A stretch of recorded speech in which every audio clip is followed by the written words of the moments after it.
ভয়াবহ এই মানবিক বিপর্যয়ের মধ্যেই বন্যা দুর্গতদের নিয়ে নির্লজ্জ হাস্যরস করেছে ভারতীয় সংবাদ মাধ্যম জি24 ঘন্টা। বাংলাদেশিদের দুঃখ দুর্দশাকে প্রহসন করে সংবাদ প্রকাশ করেছে এই মিডিয়াটি। ভারতের ত্রিপুরার ডুম্বুর বাঁধের দরজা খুলে দেওয়ার কারণে স্মরণকালের ভয়াবহ বিপর্যয়ের মুখোমুখি হয়েছে বাংলাদেশ।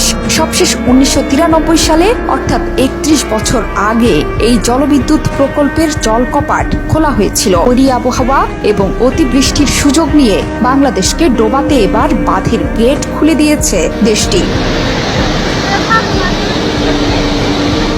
কোন রকম পূর্ব সতর্কতা ছাড়া ভারতের এমন হঠকারী সিদ্ধান্তে স্মরণকালের ভয়াবহ বন্যার কবলে বাংলাদেশের লাখ লাখ মানুষ। সতর্কতা না থাকায় মানুষের মধ্যে ছিল না কোনো প্রস্তুতি। বর্তমানে নিদারুণ কষ্টে দিন কাটাচ্ছে বন্যা কবলিত এলাকার মানুষ।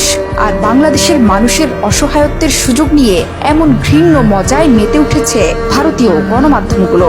সাধারণ নিরীহ মানুষের কষ্টের দিনে তাদের এই বর্বরতা দেখে রীতিমতো হতবাক মানুষ।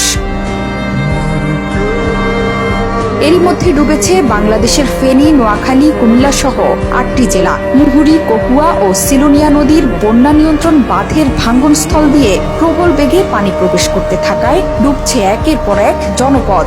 সবগুলো নদীর পানি বিপদসীমার উপরে। বিদ্যুৎ বিচ্ছিন্ন ফেনীর 3.5 লাখেরও বেশি মানুষ। বন্যা পরিস্থিতির অবনতি হওয়ায় বন্ধ যোগাযোগ ব্যবস্থা। চরম দুর্ভোগ ও আতঙ্কে দিন কাটাচ্ছেন স্থানীয় বাসিন্দারা।